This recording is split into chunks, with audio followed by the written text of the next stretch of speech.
स्वागत है आप सभी का निवेश की एबीसीडी में। और मैं हूं आपके साथ कविता थपलियाल। और इस शो में अगले आधे घंटे हम आपको रोजाना और हर हफ्ते मिलाते हैं बाजार की एक ऐसी आवाज से जो न सिर्फ आपको बाजार की चाल समझाती है बल्कि आपकी निवेश की रणनीति और आपकी आर्थिक जिंदगी में आपको कैसे आगे बढ़ना चाहिए इसके नुस्खे भी बताती है। और आज एक खास शख्स हमारे साथ जुड़े हुए हैं जो काफी अनुभवी तो हैं ही लेकिन साथ ही बाजार की नब्ज को भी पहचानते हैं। सुशांत पंसाली हमारे साथ जुड़े हुए हैं, सीईओ हैं एम्बिट एएमसी के। आपका स्वागत है हमारी इस बेहद खास पेशकश में।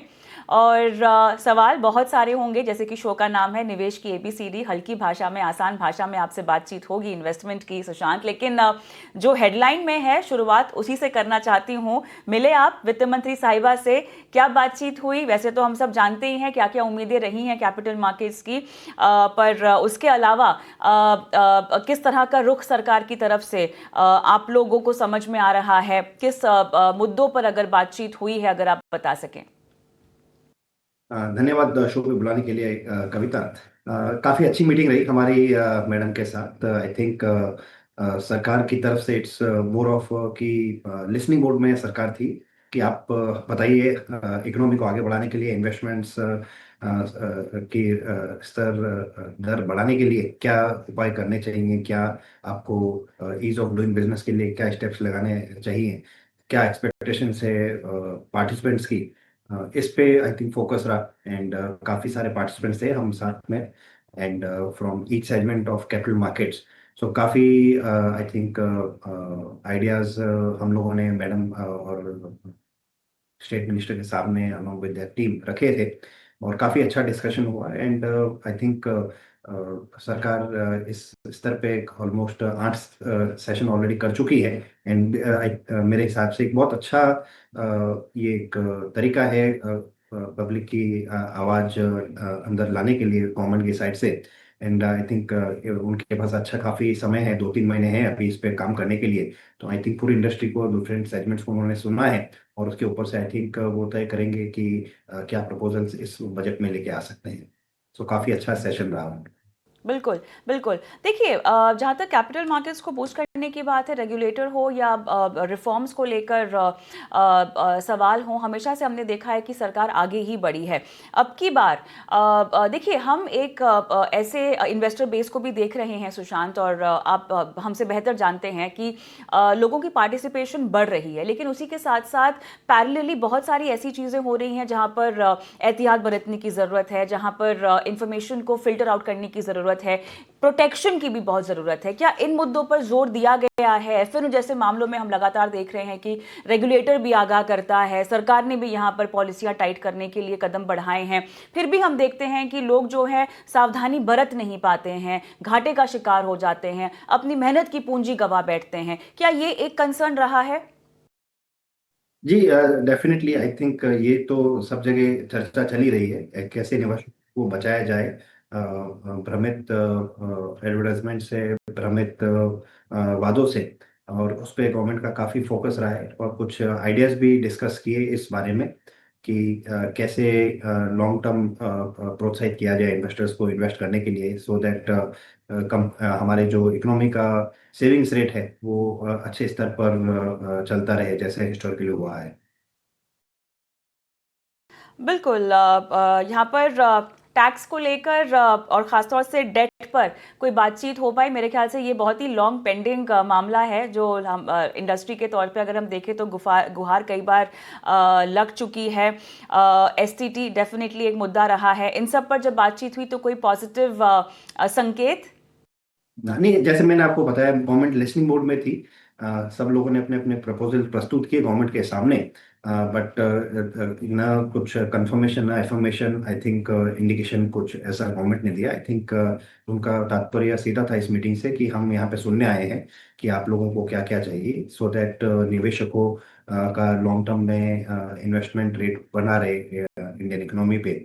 सो इस हिसाब से आई वुड से कि हम सब अलग अलग प्रपोजल्स प्रस्तुत किए बट एक गवर्नमेंट का मेजर फोकस था कि आप नॉन टैक्स प्रपोजल से बात कीजिए, स्ट्रक्चरल रिफॉर्म से बात कीजिए। टैक्स प्रपोजल्स पे हम काफ़ी अपने आप में ही, मंथन करते रहते हैं बट कुछ नए आइडियाज़ की तलाश में आई थिंक गवर्नमेंट ने मीटिंग रखी थी। ऑलराइट, चलिए अब चर्चा को थोड़ा सा आगे बढ़ाते हैं और बाजार की बात करते हैं, जहां पर हम देख रहे हैं कि ग्लोबली ट्रम्प साहब के झटके थोड़े से कम होने शुरू हुए हैं, लेकिन भरोसा नहीं है सुशांत, कभी भी कुछ भी हो सकता है। उनकी उनके ऊपर भरोसा नहीं किया जा सकता। अब तो कुछ पॉजिटिव मोमेंटम ट्रेड डील की ओर बढ़ती हुई दिखाई दे रही है, कदम अच्छे बढ़ते हुए दिखाई दे रहे हैं। अब लेकिन हमने जो है काफ़ी हद तक अपने आप को बफर भी करने की कोशिश की है। जितना हो सके हमने एक्सपोर्ट्स बढ़ाने की कोशिश की है। हमने और देशों के साथ बहुत सारी डील्स को लेकर कवायद शुरू भी कर दी और काफ़ी हद तक वो आगे भी बढ़ पाई हैं। अब सवाल आपसे ये है कि ट्रेड डील का मामला तो अपनी तरफ हम रखते ही रखते हैं, डेफिनेटली ग्लोबल हेडविंड्स हमारे बाजारों को भी इम्पैक्ट करते हैं, उसमें कोई शक नहीं है। लेकिन घरेलू फ्रंट पर अब हमारे लिए क्या क्या मजबूती वाले ट्रिगर्स हैं वो मुझे बताइए। Q2 नतीजे लगभग हम कह सकते हैं कि मोटे मोटे तौर पर अच्छे रहे, क्योंकि ऑल्सो बिकॉज हमारी एक्सपेक्टेशंस बहुत कम थी, और अगर थोड़ा सा भी उससे बेहतर कुछ आ जाए तो हमें अच्छा ही लगता है। क्या कहेंगे? नहीं, बिल्कुल। आई थिंक आपने बिल्कुल सही कहा है कि Q2 के एक्सपेक्टेशन के ऊपर अच्छे रिजल्ट आए हैं, बट एक्सपेक्टेशन इटसेल्फ काफी नीचे आ गई थी। लास्ट 5-6 क्वार्टर से आई थिंक जैसे जैसे रिजल्ट्स और अर्निंग ग्रोथ नीचे आ रही थी, वैसे वैसे हर कमिंग क्वार्टर में एनालिस्ट्स और फंड मैनेजमेंट कम्युनिटी का एक्सपेक्टेशन जो है अर्निंग से वो कम होता जा रहा है। और Q2 में भी आई थिंक सेम ट्रेंड रहा, जब हमारे एक्सपेक्टेशन काफी कम थी। डेफिनेटली आई थिंक डिसअपॉइंटमेंट नहीं था, I think there more relief and positive commentary, especially I think क्योंकि Q2 में गवर्नमेंट ने जीएसटी रेशनलाइजेशन किया और उसकी वजह से काफ़ी मोमेंटम अच्छा इकोनॉमी में आया है। दिवाली और दूसरे फेस्टिवल्स आई थिंक काफ़ी अच्छे तरीके से हुए हैं, और उसकी वजह से एक पॉजिटिव मोमेंट आया है, हमने पाया है मैनेजमेंट कमेंट्री में जब भी अर्निंग्स कॉल हुई है इन कंपनीज की। सो वाइल इसका जीएसटी का ज़्यादा इम्पैक्ट Q2 रिजल्ट्स में नहीं दिखा, बट उसके बाद अक्टूबर और नवंबर में जो मैनेजमेंट कमेंट्री आई है रिजल्ट्स के साथ में, उसमें काफ़ी फोकस रहा कि इस वजह से क्या बाजार में एक नई तेजी, और बाजार में स्टॉक मार्केट नहीं बल्कि इकोनॉमी की बात कर रहा हूँ, कि कंजम्पशन काफ़ी हद से लोगों में एक्साइटमेंट है बढ़ा है। अब वैसे अब एक ही चीज दिमाग में रहती है हमारे हिसाब से, कि ये तेजी जो मार्केट में है इकोनॉमी में, वो चलती रहेगी या फिजल आउट हो जाएगी। एंड आई थिंक हम लोग सब इसी का इंतजार और आई थिंक और रिसर्च कर रहे हैं कि जो तेजी फेस्टिव सीजन में रही थी वो बरकरार रहती या नहीं रहती मार्केट में। बिल्कुल। और क्योंकि हम यहाँ पर बिहेवियर की भी बात कर रहे हैं, तो इस तरह के बाजार में जो आम गलती निवेशक कर बैठते हैं, वो क्या गलती हो सकती है फिर? आई थिंक सबसे बड़ा तो लोगों को ध्यान रखना पड़ेगा कि जो शॉर्ट टर्म ट्रेंड्स है वो लॉन्ग टर्म ट्रेंड्स बनते हैं नहीं बनते हैं। जो लास्ट 1 महीने 2 महीने में हुआ, जरूरी नहीं कि वो नेक्स्ट 1 और 2 साल में होए। सो आपको कैरिड अवे नहीं होना चाहिए कोई सेक्टर में कोई थीम में, और रेशनलाइज रहना पड़ेगा। वैसे इस बार देखा जाए, इस बार की तेजी जो लास्ट 4-5 साल में हुई है, उसमें हमने देखा है कि ज़्यादा तरीके से लोगों ने एक सेक्टर या एक कंपनी में तेजी नहीं दिखाई है। आई थिंक आफ्टर पॉइंट जब वैल्यूएशन काफ़ी महंगे हो गए हैं इन कंपनीज में, लोगों ने उनके दाम भले नहीं गिराए, बट लोग निवेशक दूसरी कंपनीज और दूसरे सेक्टर्स की तरफ अग्रसर जरूर हुए हैं, और सेक्टर रोटेशन काफ़ी हुआ है। और अर्निंग ग्रोथ भी काफ़ी ब्रॉड बेस्ड रही थी लास्ट 4-5 साल में। बट यहाँ से आई थिंक लास्ट कुछ क्वार्टर्स के रिजल्ट अगर देखें, तो अर्निंग ग्रोथ धीमे धीमे कुछ सेक्टर्स में और कुछ कंपनियों में जाके कॉन्सेंट्रेट हो रही है। तो इसी चीज़ का ध्यान रखना है आई थिंक निवेशकों को नेक्स्ट 2-3 क्वार्टर्स में। आई थिंक कि company specific sector specific investment पे फोकस करें, ना rather than I would say large segment, भले लार्ज कैप हो या मिड कैप हो स्मॉल कैप हो। पूरा बाजार आई थिंक नहीं चलेगा नेक्स्ट 2 साल, पॉकेट्स में पैदा बनेगा। सो उसके लिए इन निवेशकों को काफी समझदारी से काम करना पड़ेगा। एब्सोल्युटली। सेक्टर स्पेसिफिक बातचीत करना चाहते हैं, आपकी स्पेसिफिक सेक्टर कॉल्स जहाँ पर आपने एक्सपोजर अपना बढ़ाया है, जहाँ पर आपने कम किया है, और उसके पीछे वजह? आई थिंक सबसे बड़ा जो हमने चेंज किया है हमारे सारे पोर्टफोलियोज में, वो है consumption link sectors, specially automobiles. I think उस सेक्टर से सबसे ज़्यादा इम्पैक्ट पड़ा है जीएसटी रैशनलाइजेशन से, क्योंकि एक तो बड़ा अमाउंट है जो रेट कट हुआ है, परसेंटेज टर्म से ज़्यादा अमाउंट काफ़ी बड़ा है। प्राइसेस जो हैं मोस्ट ऑफ द व्हीकल्स की ऑलमोस्ट 3-5 साल पुरानी लेवल पे चली गई हैं। जो भी हमारे पॉल्यूशन नॉर्म्स की वजह से या फिर इन्फ्लेशन की वजह से प्राइसेस बढ़ी थी, आई थिंक जीएसटी कट से काफ़ी हद से 3 से 5 साल पुरानी प्राइसेस वापस आ गई हैं। जबकि लोगों की अफोर्डेबिलिटी 3-5 साल में काफ़ी बढ़ गई है। तो एंड ऑल्सो सेक्टर ने आई थिंक 2018-19 के बाद इतनी तेजी नहीं दिखी थी अभी तक। आई थिंक पीक नहीं हुआ था मोस्ट ऑफ द सेगमेंट्स में, स्पेशली फोर व्हीलर्स में और सीवी में। हाँ, इतनी तेजी नहीं आई थी, तो वहां से वापस आई थिंक साइकिल टर्न होते हुए दिख रही है हमको, इसलिए वहां पे हमने एलोकेशंस बढ़ाए हैं। ऑटो एंसिलरी और भी बाकी consumption sectors I think last 2 और 3 साल में इतना पार्टिसिपेट नहीं किया इकोनॉमी में, इकोनॉमिक ग्रोथ में और मार्केट्स में भी। तो वहां पे आई थिंक हमने थोड़ा एलोकेशंस बढ़ाए हैं। और I think there are couple of sectors जहाँ पे आई थिंक वैल्यूएशंस अभी भी काफ़ी रीजनेबल है, बीएफएसआई है, आईटी है। वहाँ पे हमने आई थिंक कंटिन्यू रखा है हमारा एलोकेशंस। अच्छा, सुशांत, जब भी कंजम्पशन की बात करते हैं ना, ये बास्केट बहुत बड़ा है। स्पेसिफिकली कहाँ पर आप बुलिश है इस पूरे क्षेत्र में? मोर आई थिंक स्टेपल्स ने पार्टिसिपेट नहीं किया है लास्ट 2-3 साल में। और डिस्क्रिशनरी के कुछ पॉकेट्स में जो I think lower end of discretionary है, वहाँ पे भी लास्ट 1-2 साल में इतना पार्टिसिपेशन नहीं रहा मार्केट। तो ये दो आई वुड से सेगमेंट्स हैं जहाँ पे हमने हमारा फोकस बढ़ाया है। ऑलराइट, अब थोड़ा सा निवेशकों के बिहेवियर को लेकर आप मुझे समझाइए बातें। हम देख रहे हैं, मैं स्पेसिफिकली इनफ्लोज देख रही हूँ जो हमें एम्फी के रिपोर्ट से भी आते हुए देखने को मिले हैं, क्योंकि निवेशक जो हैं अब थोड़े से जागरूक भी हो गए हैं। बहुत सारा ज्ञान सब जगह से मिलता रहता है, तो हर कोई कुछ ना कुछ एक्सपेरिमेंट अब करना चाहता है। जिस तरह से हमें इनफ्लो दिखाई दे रहा है, एसआईपीज के नंबर्स बढ़ते हुए दिखाई दे रहे हैं, पार्टिसिपेशन अगर डीमैट खातों के लिहाज से हम देखें तो वो बढ़ भी रही है। खासतौर से टियर 2 टियर 3 में काफ़ी अच्छा रिस्पॉन्स है, और इन टर्म्स ऑफ पार्टिसिपेशन और अवेयरनेस भी हम देख रहे हैं बढ़ रही है। बट हैविंग सेड दैट, यहाँ पे जो ट्रेंड्स शिफ्ट हो रहे हैं उससे आपको क्या समझ में आता है इन्वेस्टर माइंडसेट का?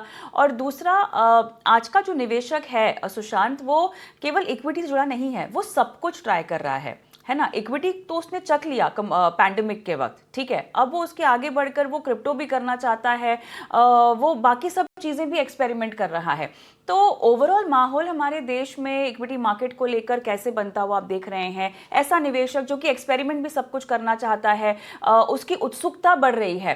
पोर्टफोलियो में तो वो मुनाफा और घाटा तब देखेगा जब वो अपनी डिजायर्स को और अपनी एक्सपेरिमेंटेशन फेज को खत्म कर लेगा। आप कैसे इसको भाप पा रहे हैं?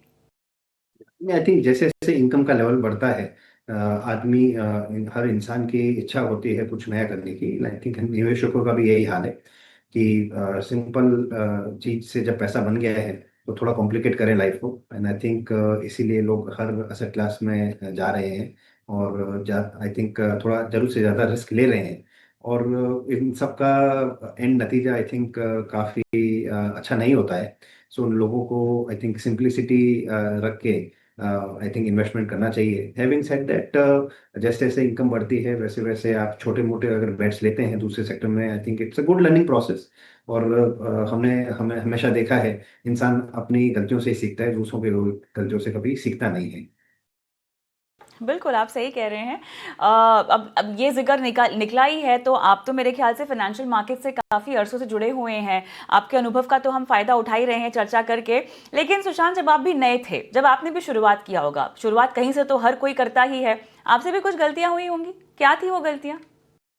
हाँ नहीं, काफी आई थिंक वैसे मेरी गलतियाँ इक्विटी मार्केट्स में भी, बिकॉज मेरा इक्विटी पे ही भरोसा रहा है हमेशा से। Other than buying a bit of real estate for I think various reasons, I think मेरा हमेशा इक्विटी मार्केट पे रहा है और वहाँ पे काफ़ी गलतियाँ हुई है। आई थिंक जब मैंने इन्वेस्टिंग स्टार्ट किया था तो किसी ने कोई अच्छी कंपनी बताई, उसमें थोड़ा सा रिसर्च करके पैसा डाल दिया। एक बड़ी गलती की हमेशा आई थिंक मैंने, कि जब मैंने हमेशा शेयर्स खरीदे ही बेचे नहीं। सो आई ये थिंक ये ये गलती क्यों है? मैंने खरीदे लेकिन बेचे नहीं, ये गलती क्यों है? कमाया तो आपने मुनाफा। हाँ नहीं, अच्छा अच्छा मुनाफा कमाया है, but if I look at at a portfolio level, अच्छा मुनाफा कमाया है। बट कुछ कंपनियां आई थिंक अगर समय पे निकल जाते तो आई थिंक मुनाफा और ज्यादा होता। So I think one should not get carried away.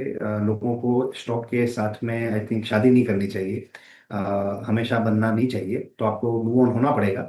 अच्छा समय दीजिए कंपनी को। आई थिंक मैं ये नहीं बोल रहा हूँ कि एक क्वार्टर का रिजल्ट खराब आया, 2 क्वार्टर का रिजल्ट खराब आया तो आप उसमें से निकल जाइए, बट लॉन्ग टर्म ट्रेंड्स देखते रहिए। अगर कंपनी ने कंटिन्यूसली डिसअपॉइंट किया है, या गवर्नेंस कुछ खराब हुई है, या फिर सेक्टर की जो आपकी आउटलुक थी 5 साल पहले, 10 साल पहले, वो अब नेक्स्ट 3 साल और 5 साल के लिए आपको अच्छा नहीं लग रहा है, तो आई थिंक आपको उस सेक्टर से, उस कंपनी से निकलना चाहिए और दूसरे सेक्टर में जरूर जाना चाहिए। थोड़ा एक्टिव मैनेजमेंट आई थिंक ठीक रहता है, इस मेरी लाइफ की सबसे बड़ी लर्निंग है। एक्टिव मैनेजमेंट ठीक रहता है, लेकिन आपने एक चीज़ कही यहाँ पर कि टाइम से निकल जाना चाहिए। अब ये एग्जिट को टाइम हम कैसे कर सकते हैं, ये मुझे बताइए। कौन से वो ट्रिगर्स होते हैं जब आपको लगता है कि अब इस निवेश से निकलने का समय आ चुका है? एज आई सेड, सबसे आई थिंक सबसे इमीडिएट तो है वो गवर्नेंस से रिलेटेड है, कि जहाँ पे अगर गवर्नेंस पे आपको कंपनी में कुछ भी गड़बड़ दिख रही है, तो उसमें आई थिंक ज़्यादा सोचना नहीं चाहिए और उसी समय निकल जाना चाहिए। एज फार एज परफॉर्मेंस की बात है, अगर आपको लग रहा है कि ये शॉर्ट टर्म परफॉर्मेंस है because of sectoral issue, because of economic issue, company अच्छा नहीं कर रही, तो आई थिंक निकलने का कोई मतलब नहीं है। इफ एट ऑल अगर उसकी वजह से कंपनी का शेयर प्राइस गिरा है, तो आपको रादर अपना एलोकेशन बढ़ाना चाहिए, जो आपके हिसाब से लंबे समय में कंपनी अच्छा करेगी। बट शॉर्ट टर्म हेडविंड्स है सेक्टर में, या फिर कोई पॉलिसी चेंज हुआ है जिसके एडजस्ट करने में सेक्टर को या कंपनी को टाइम लगेगा, या फिर कुछ मैनेजमेंट चेंज हुआ है जिससे परफॉर्मेंस थोड़ी वीक हुई है, बट अगर लॉन्ग टर्म में आपको अच्छा लग रहा है, तो आई थिंक ऐसे माहौल, ऐसे मौके का रादर आपको फायदा उठाकर अपना लोकेशन बढ़ाना चाहिए उन कंपनी में, और आपका एवरेज कॉस्ट को कम करना चाहिए। So from that perspective, but long term में अगर आपको कोई बड़ा मैनेजमेंट चेंज हुआ है, जब कंप्लीटली जिस पे आप विश्वास करके आपने कंपनी में पैसा डाला था और वो मैनेजमेंट रहा ही नहीं, then I think that's another point. आप थोड़ा समय दे सकते हैं नए मैनेजमेंट को, उनको टेस्ट करने के लिए, और प्रॉब्ली थोड़ा एलोकेशन कम करके वापस उस स्टॉक में आप अंदर जा सकते हैं थोड़े समय के बाद में, after testing them for 2 3 4 quarters. But ये आई थिंक चीजें ध्यान रखने लायक है, मैनेजमेंट चेंज, गवर्नेंस, या फिर अगर सेक्टर का आउटलुक इटसेल्फ, कि जो सेक्टर लास्ट 5 साल 10 साल में अच्छा कर रहा था, वो नेक्स्ट 5 और 10 साल में अच्छा करेगा या नहीं करेगा। अगर एड्रेसेबल मार्केट कम हो रहा है, धीमे धीमे लोगों की प्रेफरेंसेस चेंज हो रही हैं, तो उसका इम्पैक्ट इस सेक्टर पे और कंपनी में क्या रहेगा, उसको आपको नजरअंदाज नहीं करना चाहिए।